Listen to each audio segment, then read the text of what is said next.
नमस्कार विद्यार्थी मित्रांनो, मी रतिकांत मोरे. तुम्हा सर्वांचं माझ्या यूट्यूब चॅनलवर खूप खूप स्वागत.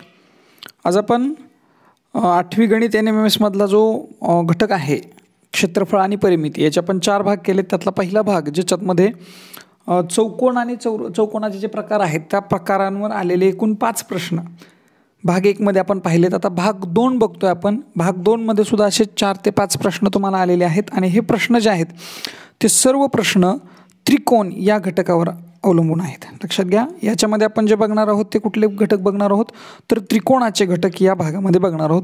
सगळ्यात जास्त प्रश्न आलेला हा घटक आहे, त्यामुळे या घटकाकडे व्यवस्थित लक्ष द्या, कारण आतापर्यंत 18 प्रश्न 8 परीक्षेमध्ये आलेले आहेत. ठीक आहे, तर सुरुवातीला थोडंसं बेसिक बघूयात. तर लक्षात घ्या की 22-23 पर्यंत एकूण 5 प्रश्न आलेले आहेत. म्हणजे चौकोनावर सुद्धा 5 प्रश्न आणि त्रिकोणावर सुद्धा आतापर्यंत 5 प्रश्न आलेले तुम्हाला दिसून येतात. तर त्रिकोणाची परिमिती म्हणजे काय असतं? आता कुठल्याही आकृतीची परिमिती म्हणजे काय की त्याच्यात जेवढ्या बाजू आहेत त्या सगळ्या बाजूंची बेरीज. मग आता त्रिकोणाला किती बाजू आहेत? 3. म्हणजे याचा अर्थ त्रिकोणाची परिमिती म्हणजे काय? त्रिकोणाच्या तिन्ही बाजूंच्या लांबीची किंवा मापाची काय असेल? बेरीज असेल. ठीक आहे, आता त्रिकोणाचे जे प्रकार आहेत ते आपल्याला बहुतांशी प्रकार माहिती असतील सगळ्यांनाच. ठीक आहे, तरी पण थोडंसं माहिती त्यातली सांगतो, कारण त्रिकोणाची उंची बऱ्याच जणांच्या नेमकी लक्षात येत नाही. त्रिकोणाची उंची म्हणजे प्रत्येक जणाला असं वाटतं की जी अशी बाजू असते तिला उंचीच म्हणायचं, पण ही त्रिकोणाची उंची नसते. लक्षात घ्या, त्रिकोणाची उंची म्हणजे काय तर शिरोबिंदूमधून पायाकडे पडलेला जो लंब असतो त्याला आपण उंची म्हणतो. जसं आता पहिल्या आकृतीमध्ये बघू शकताय तुम्ही, हा एक त्रिकोण आहे. ठीक आहे, तर हा कोणत्या प्रकारचा त्रिकोण आहे तर लघुकोन प्रकारचा त्रिकोण आहे. आणि ह्याची जी उंची आहे तो हा आहे याचा शिरोबिंदू, आणि ह्या शिरोबिंदूतून काय झाली ती अशी सरळ खाली पडली. आणि जर खाली पडली तरच ती काय असते? उंची असते. आणि ती पण कशी असली पाहिजे? लंब असली पाहिजे, सरळ आली पाहिजे. ठीक आहे, सरळ आली तरच ती काय असते? उंची असते. तिला लंब उंची असं सुद्धा म्हणतो आपण. आता दुसरा जो प्रकार आहे तो आहे काटकोन त्रिकोणाचा. ठीक आहे, या ठिकाणी काटकोणाचं चिन्ह आहे. तर याच्यामध्ये जर उंची टाकली तर ती ह्याच्यावरच पडते, बरोबर. ठीक आहे, म्हणजे काटकोन त्रिकोणात त्रिकोणाची जी उंची असते ती ज्या ठिकाणी काटकोन तयार होतोय त्या काटकोन करणाऱ्या बिंदूवरती किंवा त्या शिरोबिंदूवरती येऊन पडलेली असते. पण जर विशालकोन त्रिकोणाचा विचार करा तर या ठिकाणी हा शिरोबिंदू त्रिकोणाचा तसा विचार केला तर या बाहेरच्या भागात येतोय. ठीक आहे, आणि इथून ती सरळ लंब पडते. म्हणजे ती त्रिकोणाच्या अंतर्भागात पडणार आहे का? तर शक्यच नाही. त्रिकोणाच्या अंतर्भागात जर लघुकोन त्रिकोण असेल तर पडेल, त्रिकोणाच्या काटकोनावर जर तो काटकोन त्रिकोण असेल तर पडेल, पण तो जर विशालकोन त्रिकोण असेल तर त्रिकोणाची उंची ही त्रिकोणाच्या बाह्य भागात अशा पद्धतीने पडेल. या ठिकाणी उंची असेल, त्रिकोणाची उंची ही असू शकणार नाही. ठीक आहे, तर ती चूक व्हायला नको. आणि त्रिकोणाच्या क्षेत्रफळाचं सूत्र काय बघा, 1/2 गुणिले पाया गुणिले उंची. म्हणजे जर समजा तुम्हाला हा पाया दिला असेल, ही उंची दिलेली असेल तर तुम्ही क्षेत्रफळ काढू शकताय, किंवा हा पाया दिलाय आणि उंची दिली आहे तुम्हाला इकडं. ठीक आहे, तर तुम्ही त्या त्रिकोणाचं क्षेत्रफळ सहज काढू शकताय. ठीक आहे, त्रिकोणाचं क्षेत्रफळ काढण्यासाठी तुम्हाला पाया आणि उंची दिलेला असणं गरजेचं आहे. ठीक आहे, पुढं वळूयात. पुढचा जो घटक आहे तो आहे काटकोन त्रिकोणाचं क्षेत्रफळ. काटकोन त्रिकोणाचं क्षेत्रफळ सुद्धा तसंच आहे, 1/2 गुणिले पाया गुणिले उंची. ठीक आहे, असं आपण याला उंची जरी म्हटलं तरी चालतंय ना, काही अडचण नाही आहे. ठीक आहे, आणि ह्या दोन गोष्टींना आपण काय म्हणतो, या ठिकाणी काटकोन तयार करतात. म्हणून इथे या ठिकाणी फॉर्म्युल्यात काय झाले बघा, काटकोन करणाऱ्या लांबींची बेरीज. मग आता ही काटकोन करणाऱ्या लांबींची बेरीज नाही तर इथे त्या ठिकाणी काय असायला पाहिजे? गुणाकार. ठीक आहे, काटकोन करणाऱ्या ज्या दोन बाजू आहेत त्यांची काय असायला पाहिजे? त्या दोघांचा गुणाकार या ठिकाणी. म्हणजे थोडक्यात असं म्हणता येईल 1/2 गुणिले काटकोन करणारी पहिली बाजू गुणिले काटकोन करणारी दुसरी बाजू. ठीक आहे, अशा पद्धतीने तुम्ही ते सूत्र लक्षात घेऊ शकताय.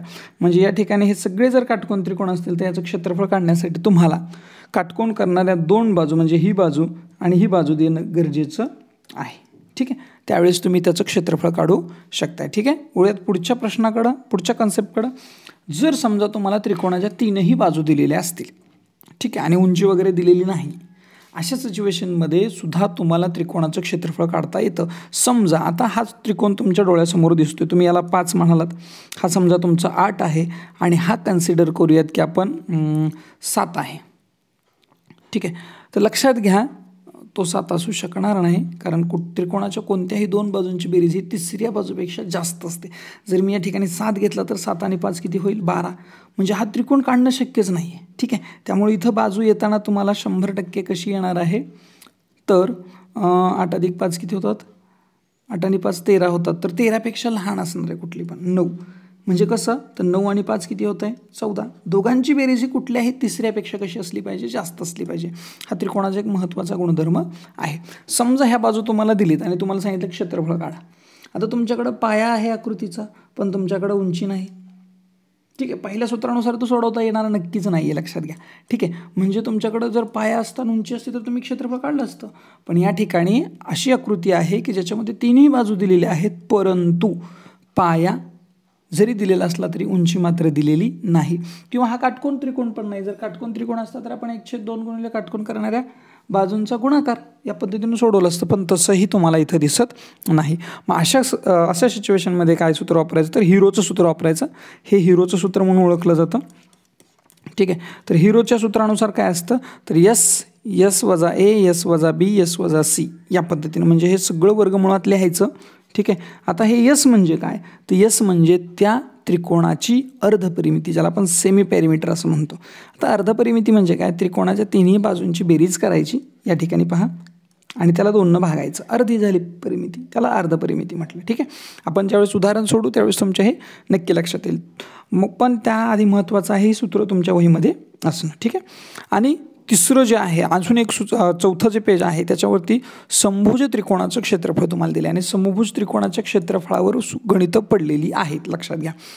तर समभुज त्रिकोणाचं क्षेत्रफळ काढणं खूप सोपं आहे. वर्गमुळात 3/4 गुणुले ज्या बाजू तुम्हाला दिले, जे एकरूप आहेत त्यांचा काय करायचं आहे, वर्ग करायचा आहे. ह्याच्यातून सुद्धा तुम्हाला क्षेत्रफळ काढता येते. ठीक आहे, म्हणजे जर त्रिकोण समभुज असेल तरच हे सूत्र वापरायचं आहे. ठीक आहे, आता बघूयात आलेले प्रश्न. बघा हा प्रश्न किती सोपा आहे.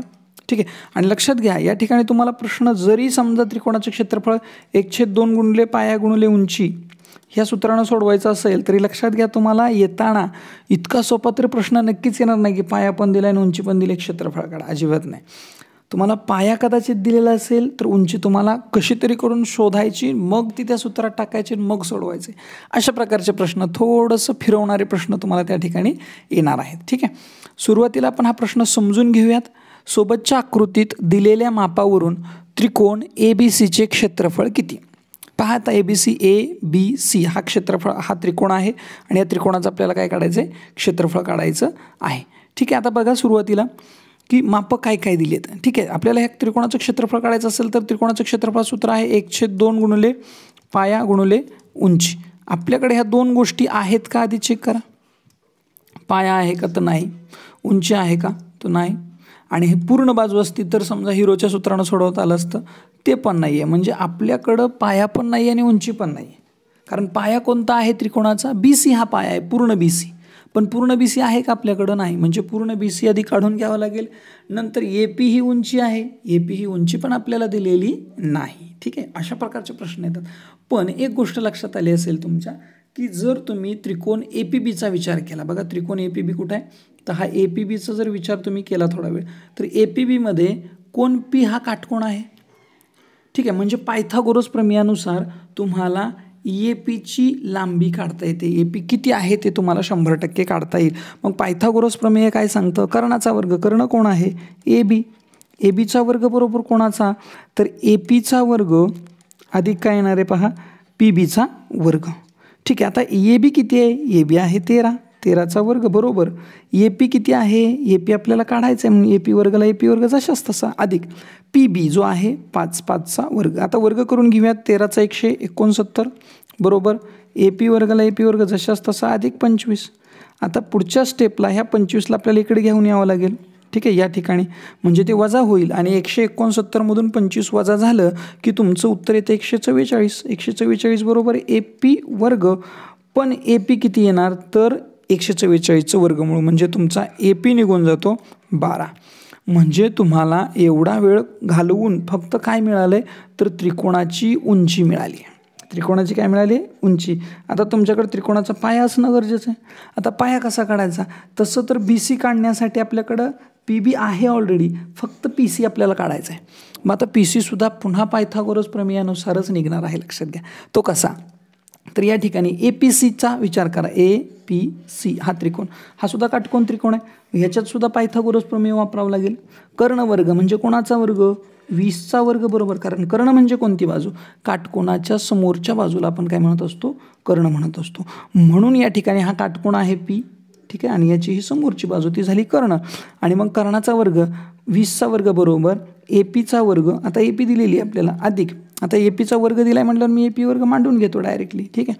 म्हणजे कुणाचा वर्ग करणार आहेत तुम्ही, तर 12चा वर्ग करणार आहेत, 12चा वर्ग अधिक PC वर्ग, कारण PC काढल्याशिवाय तुम्हाला BC मिळणार नाही. मग 20चा वर्ग होतो 400, पुढं ह्या 12चा वर्ग इथं होणार आणि ते पुन्हा इकडं वजा होणारच आहे. मग लगेच 144 करून घेतो मी, बरोबर PC वर्ग. आता 400मधून 144 गेल्यावर राहतं 256. PC वर्ग बरोबर 256 आलं, म्हणजे PC म्हणजे 256चं वर्गमूळ जे आहे 16, म्हणजे तुम्हाला PC मिळाला आहे 16.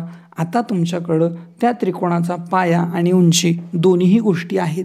आता तुम्ही त्याचं क्षेत्रफळ काढू शकताय, ठीक आहे. जर गरज वाटत असेल तर कृपया याचा स्क्रीनशॉट काढून घ्या, ठीक आहे. आता बघूयात आपण सोडवायचं कसं. आता आपल्याला पाया पण माहीत झाला आहे, उंची पण माहीत झाली, आणि लक्षात घ्या पाया आपल्याला एकदम मिळालेला नाही, पाया 2 भागांचा मिळून झालेला आहे. म्हणजे कोणाचा, PB आणि PCचा. मग PB किती आहे 5, PC किती आहे 16, म्हणजे पाया तुमचा होतो 21. म्हणून 1/2 गुणुले 21 गुणुले उंची किती आहे 12. या ठिकाणी 2 भाग घालूयात, 2 बे बेसख 12, आणि तुम्हाला पुन्हा गुणाकार करावा लागेल 21 आणि 6चा. 21 सख 126, म्हणजे तुम्हाला 126 किती आहे क्षेत्रफळ तुम्हाला, हां एकक दिलेलं आहे त्यामुळे चौरस एकक लिहा. जर सेमी असतं तर चौसेमी लिहिलं असतं. चौरस एकक पर्याय क्रमांक 2 हे त्याचं उत्तर असणार आहे, ठीक आहे. सहज सोडवता येतील असे प्रश्न नसणार आहे, थोडंसं तुमचा मार्ग वाकडा करावा लागणार आहे, ठीक आहे. वळूयात पुढच्या प्रश्नाकडं. आता हा प्रश्न बघा, प्रश्नाकडे बघूनच प्रश्न कुठल्या सूत्रात बसतो हे लक्षात आलं पाहिजे, ठीक आहे. तर एका त्रिकोणाच्या बाजू 13, 14, 15 आहेत, तर त्रिकोणाचं क्षेत्रफळ किती लक्षात घ्या. त्रिकोणाचा पाया, उंची असा उल्लेख इथं नाही. याचा अर्थ तुम्हाला हिरोकडे जावं लागणार आहे, हिरोचं सूत्र वापरावं लागणार आहे. हिरोचं सूत्र काय सांगतं, तर यस म्हणजे तुम्हाला हिरोचं सूत्र अशा पद्धतीचं आहे, यस कंसात यस वजा ए, यस वजा बी आणि यस वजा सी. पण हे यस म्हणजे काय, तर अर्धपरिमिती. अर्धपरिमिती म्हणजे काय असतं, यस बरोबर ए अधिक बी अधिक सी छेद 2. आता ए अधिक बी अधिक सी म्हणजे काय, त्रिकोणाच्या 3 बाजू 13, 14 आणि 15. तिघांची बेरीज किती होते ते बघायचे. बेरीज होते 42, 2 भागलं तर उत्तर पुन्हा येते. तुमचं उत्तर किती येणार आहे बघा, तर उत्तर येणार आहे 21, ठीक आहे. म्हणजे तुमचा यस किती भेटतोय 21. मग पुन्हा त्या यस म्हणजे 21 कंसात 21 वजा 13, नंतर 21 वजा 14 आणि 21 वजा 15. त्याच किमती म्हणजे ABC काय करायच्यात, वजा करायच्यात. हे 21ला 21 जशाच तसं राहणार आहे. 21 गुणुले 21मधून 13 गेले राहतात 8, पुन्हा 21मधून 14 गेले राहतात 7, पुन्हा 21मधून 15 गेले राहतात 6. आता लक्षात घ्या आपल्याला ह्याचे काय करायचे, अवयव पाडायचे, मूळ अवयव, आणि पुन्हा त्याचं वर्गमूळ आपल्याला काढायचे. तर 21चे मूळ अवयव होतात 7 गुणुले 3, 8चे मूळ अवयव होतात 2 गुणुले 2 गुणुले 2, 2 दोन्ही 4, 4 दोन्ही 8, ठीक आहे. गुणुले 7 जशाच तसं, आणि 6चे पडतात 3 गुणुले 2. आता लक्षात घ्या की तुम्ही जे अवयव पाडलेले आहे त्याच्यात कॉमन काय काय ते बाजूला काढून घ्या. 7 ह्या 7ला जोडीदार बघा तर या ठिकाणी होतो, तर त्याचं वर्गमूळ काढतो म्हणजे आपण 7 जशाच तसं बाहेर काढतो. गुणुले ह्या 3ला जोडीदार बघा कुठं आहे, तर 3ला जोडीदार या ठिकाणी आहे, त्यातला 1 3 खाली. पुन्हा ह्या 2ला जोडीदार याच ठिकाणी आहे म्हणून 2, गुणुले ह्या 2चा जोडीदार या ठिकाणी म्हणजे 2. कंटिन्यू ह्या जोड्या सारख्याच भेटतात, तुम्हाला पेअर भेटतात सगळ्या, ठीक आहे. आता या सगळ्यांचा गुणाकार केला आपलं क्षेत्रफळ. तर 7 21, 21 दोन्ही 42 आणि 42 दोन्ही 84.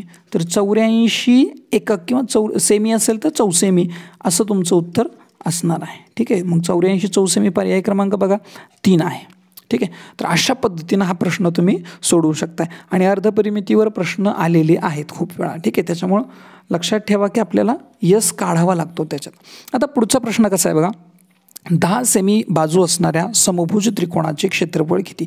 तसं बघायला गेलं तर हा प्रश्न अगदी सोपा आहे, कारण एका सूत्रात त्याचं उत्तर निघतं आहे, ठीक आहे. काय समभुज त्रिकोणाच्या क्षेत्रफळाचं सूत्र, क्षेत्रफळ बरोबर काय सूत्र आहे, वर्गमुळात 3/4 गुणुले बाजूचा वर्ग. ह्याच्यात फक्त किंमत टाका आणि उत्तर काढून घ्या. वर्गमुळात 3/4 गुणुले बाजू किती सांगितले समभुज त्रिकोणाची 10 सेमी, 10चा वर्ग म्हणजे किती झालं 100, भाग घालवला 25चा भाग बसला म्हणजे उत्तर आलं 25 वर्गमुळात 3. म्हणजे असे सोपे प्रश्नसुद्धा NMMS एखादा दुसरा मध्ये टाकतं. पर्याय क्रमांक 3. अगदी काही सेकंदात हे उत्तर आपल्याला काढता आलं. ठीक आहे, असे प्रश्न आपल्याला पटकन सोडवता आले पाहिजेत, कारण एखादा प्रश्न असा येणार आहे की जो तुमचे 3, 4, 5 मिनिटसुद्धा खाणार आहे, जसं की हा. ठीक आहे, आता ह्या प्रश्नाचं बघा काय गोंधळ आहे थोडासा. मला प्रश्न हा थोडासा चुकीचा वाटतो, पर्याय याच्यात चुकीचे आहेत असं माझं मत आहे. तर यस अर्धपरिमिती आहे. बघा अर्धपरिमितीला काय म्हटलं आहे त्यांना?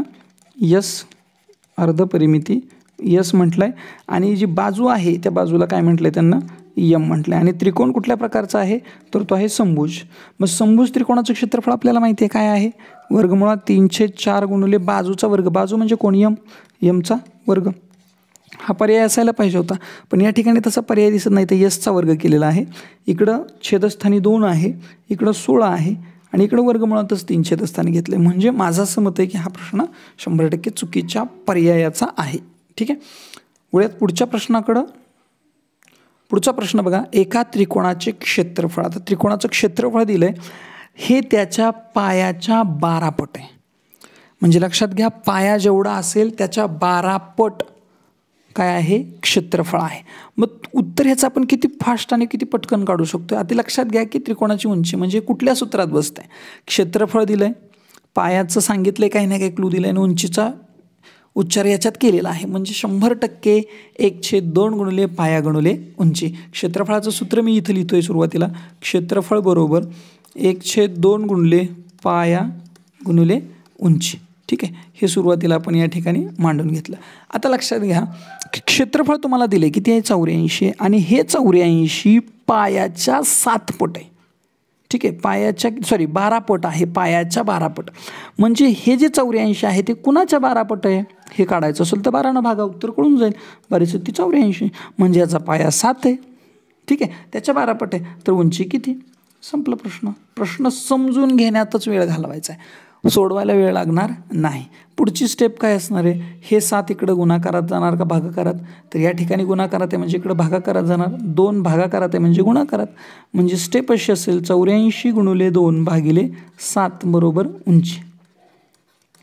7 × 7 12 × 84 आणि 12 गुणिले 2 ही झाली उंची. 12 2 किती होतात? 24 झाली उंची. इतका सोपा प्रश्न आहे. आणि जर व्हेरीफाय करायचं असेल आपलं उत्तर बरोबर आहे का, तर लगेच सूत्रात टाकून बघा. कन्फ्युजन वाटत असेल तर सूत्र आहे 1/2 गुणिले पाया. पाया किती काढला आहे आपण? पाया 7 म्हटलं होतं, गुणिले उंची. उंची किती आहे? 24. बघा 84 येते का? यानं जर भाग घालवला तर इथं 1 2 म्हणजे 12चा आणि 12 7 84. उत्तर चुकणार नाही. ठीक आहे, म्हणजे इतके सोपे प्रश्न आहेत. फक्त तुम्हाला तुमचं डोकं ठिकाण्यावर ठेवायचं आहे, थोडासा विचार करायचा आहे, त्याच्यात काही ना काही क्लू आपल्याला नक्की मिळतो. ठीक आहे, इतके सोपे प्रश्न आहेत. आय होप की तुम्हाला सगळे प्रश्न समजले असतील. व्हिडिओ आवडला असेल तर नक्की लाईक करा, शेअर करा तुमच्या मित्रांबरोबर आणि चॅनलवर नवीन असाल तर प्लीज सबस्क्राईब करा. Okay, thank you.